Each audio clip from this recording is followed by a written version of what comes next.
दोस्तों नमस्कार, स्वागत है आपका बड़ी खबर बड़े खुलासे में। दोस्तों, कर्नाटक सरकार को हाई कोर्ट से बड़ा झटका लगा है। कर्नाटक सरकार ने राष्ट्रीय स्वयंसेवक संघ यानी आरएसएस पर सार्वजनिक स्थान पर कार्यक्रम करने, इकट्ठा होने और कोई भी ऐसा कार्यक्रम जो सार्वजनिक स्थान यानी पार्कों पर होता हो, 10 लोगों के इकट्ठे होने पर रोक लगा दी थी। सरकार ने एक आदेश पारित करके कहा था कि यदि 10 से अधिक लोग किसी भी सार्वजनिक जगह पर इकट्ठा हों तो उनको पहले अनुमति लेनी होगी। यानी पूरी तरह से कर्नाटक में राष्ट्रीय स्वयंसेवक संघ की जो नित्य प्रति शाखा लगती हैं उनको रोकने का एक तुगलकी फरमान कर्नाटक की सरकार के द्वारा दिया गया था। इस पर मल्लिकार्जुन खड़गे के बेटे प्रियांक खड़गे, उनका मीडिया में बयान आया था और उन्होंने बाकायदा एएनआई को कहा था कि जो राष्ट्रीय स्वयंसेवक संघ है वो अब कोई भी गतिविधि नहीं कर सकता, सार्वजनिक स्थान का दुरुपयोग हो रहा है, बिना परमिशन काम हो रहा है। यानी एक ऐसा काम जो बीजेपी, आरएसएस और कोई भी ऐसी एक्टिविटी जो देश हित की है अगर देश में चल रही है, कांग्रेस को उससे दिक्कत है। कांग्रेस देश की आजादी के बाद से सत्ता में रही, 2014 तक अगर अटल जी का काम टाइम छोड़ दें तो पूरे समय कांग्रेस का सत्ता में कब्जा रहा और कांग्रेस का पूरा प्रयास रहा कि कोई भी हिंदूवादी संगठन, हिंदू संत महंत, हिंदू मंदिर और राष्ट्रीय स्वयंसेवक संघ जैसा संगठन इसको बैन कर दिया जाए। कांग्रेस ने कभी भी न तो सिमी पर रोक लगाने की बात की, बाद में उसका नाम पीएफआई हो गया, पीएफआई के लिए कुछ नहीं बोला। इस देश के अंदर कोई भी जिहादी मानसिकता के लोग कुछ भी कार्यक्रम कहीं भी कर सकते हैं, अनुमति लेने के लिए कभी नहीं कहा गया।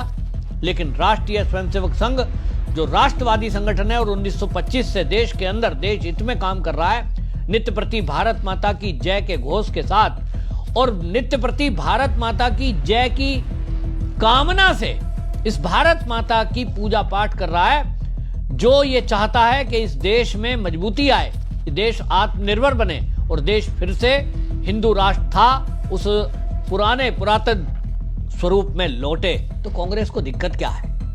कांग्रेस के जितने भी नेता हैं हमेशा आरएसएस को बैन करेंगे, आरएसएस को बैन करना है, इसको लेकर ये हमेशा कहते रहे। लेकिन कल जो हाई कोर्ट है कर्नाटक की, उस हाई कोर्ट ने सीधा कह दिया, जस्टिस एम नाग प्रसन्ना की अध्यक्षता वाली पीठ ने राज्य सरकार, गृह विभाग और हुबली पुलिस को नोटिस जारी कर दिया और उन्होंने सीधा कहा कि जो राज्य सरकार का 18 अक्टूबर 2025 का आदेश था, उसको जो कोर्ट में चुनौती दी गई थी संविधान की अनुच्छेद 19(1)(a), ये उसका सीधा उसका उल्लंघन है और आप किसी भी ऐसे संगठन के ऊपर जिसके ऊपर कोई अभी तक कोई आरोप सिद्ध नहीं हुआ, कोई ऐसे गलत हरकत उसकी नहीं हुई है जो आप ये कह सकें कि ये संगठन कोई राष्ट्र के नुकसान में है, फिर आप उसको बैन कैसे कर सकते हैं? उसकी एक्टिविटी को बैन कैसे कर सकते हैं? और हालांकि अभी अंतरिम आदेश दिया गया है, अंतरिम रोक लगाई है,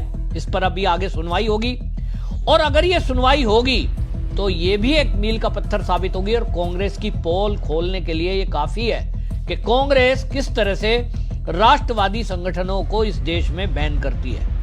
ये आपको बता दें, तेजस्वी सूर्या जो कि बेंगलुरु दक्षिण से बीजेपी के सांसद हैं, उन्होंने इस पर कहा कि आरएसएस को शांतिपूर्वक तरीके से अपनी गतिविधि जो चला रहा है, ये जो काम चल रहा है, इसको प्रियांक खड़गे को दिक्कत है। प्रियांक खड़गे जो कांग्रेस के अध्यक्ष हैं, मल्लिकार्जुन खड़गे उनके बेटे हैं। यहां कोर्ट में भी जो बात हुई उसको भी देश को समझने की जरूरत है और कांग्रेसियों को दिमाग में रखने की जरूरत है। जो संविधान की कॉपी रोज लेकर के राहुल गांधी दुनिया में घूमते हैं, उनको उस संविधान को पढ़ना चाहिए। जो आरएसएस की तरफ से वकील कोर्ट में प्रस्तुत हुए, उन्होंने कहा कि यह संविधान में दिए गए मौलिक अधिकार पर प्रतिबंध है। अगर किसी पार्क में पार्टी आयोजित की जाती है तो भी सरकार आदेश के अनुसार यह अवैध जमावड़ा है। उन्होंने कहा सरकार ऐसा प्रशासनिक आदेश जारी नहीं कर सकती। जब पुलिस अधिनियम लागू है तो इस नियम की आवश्यकता क्या है? जस्टिस एम नाग प्रसन्ना की एकल पीठ में सुनवाई करते समय राज्य सरकार से पूछा क्या सरकार इस आदेश के माध्यम से कोई विशेष उद्देश्य साधना चाहती थी? इस पर राज्य सरकार की ओर से उपस्थित वकीलों ने अदालत से 1 दिन का समय मांगा ताकि वो अपना पक्ष रख सकें। यानी सरकार की तरफ से बेवजह, बिन बात, बिन तैयारी ये रोक लगा दी गई। इससे स्पष्ट दिखाई दे रहा है उनके पास जवाब होता तो तुरंत जवाब देते। अब ऐसे में ये सीधा कहा गया कि भाई पार्कों में आप योग की कक्षाएं लगती हैं, लोग इकट्ठे होते हैं, शादी विवाह होते हैं और फंक्शन होते हैं, यहां तक कि राजनीतिक दलों की रैलियां होती हैं, मीटिंग होती हैं। अब उसमें आप कोई रोक नहीं है, लेकिन आप राष्ट्रवादी संगठन पर रोक लगाओगे, ये कैसे चलेगा? असल में ये कांग्रेस की मानसिकता है और इस मानसिकता को आपको ध्यान होगा, अभी कुछ दिन पहले पवन खेड़ा जो कांग्रेस के प्रवक्ता हैं, वो जो है एक प्रेस कॉन्फ्रेंस करते हैं और वो अपनी दादी की कहानी सुना रहे हैं कि जब मैं छोटा था मेरी दादी ने कहा पार्क में मत जाना, वहां खराब लोग हैं। आज मुझे पता लगा कैसे खराब लोग हैं। मतलब किसी का एक सोशल मीडिया पर पोस्ट आ गया, उस पोस्ट में उसने अपने साथ कुछ हुए अत्याचार, व्यभिचार की कोई बात की, उसका कोई साक्ष्य नहीं है कि वो व्यक्ति जो आरोप लगा रहा था वो सही था, गलत था।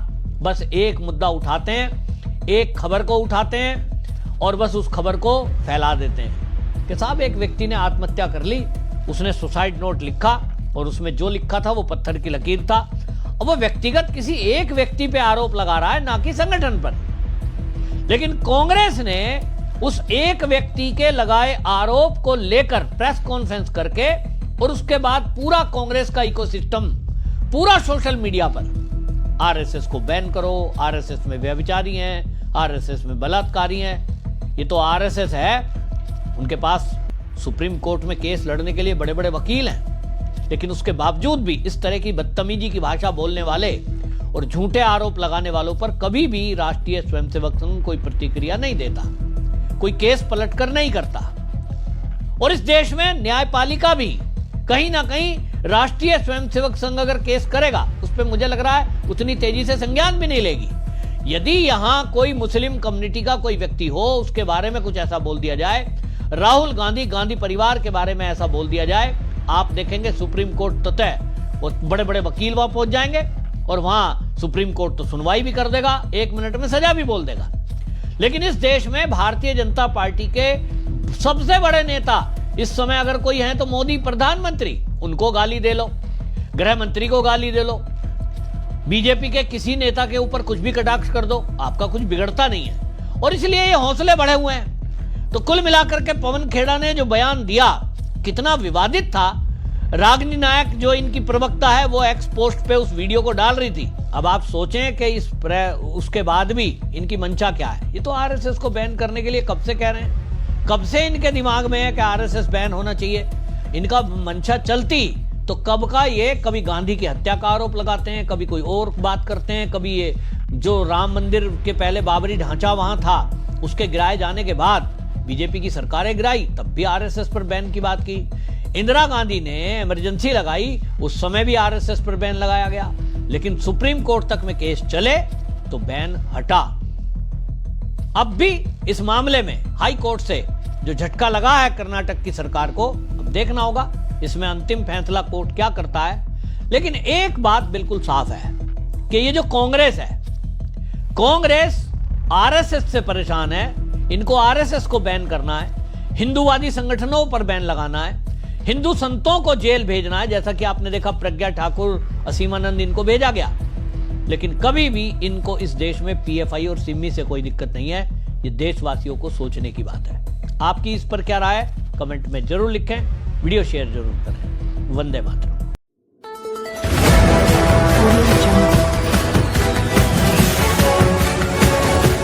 एमपी लाइव टीवी आपको रखे अपडेट, सच जो हम आपको बताएंगे। ऐसी ही तमाम खबरों से अपडेट रहने के लिए MP live TV news channel को सब्सक्राइब करना ना भूले।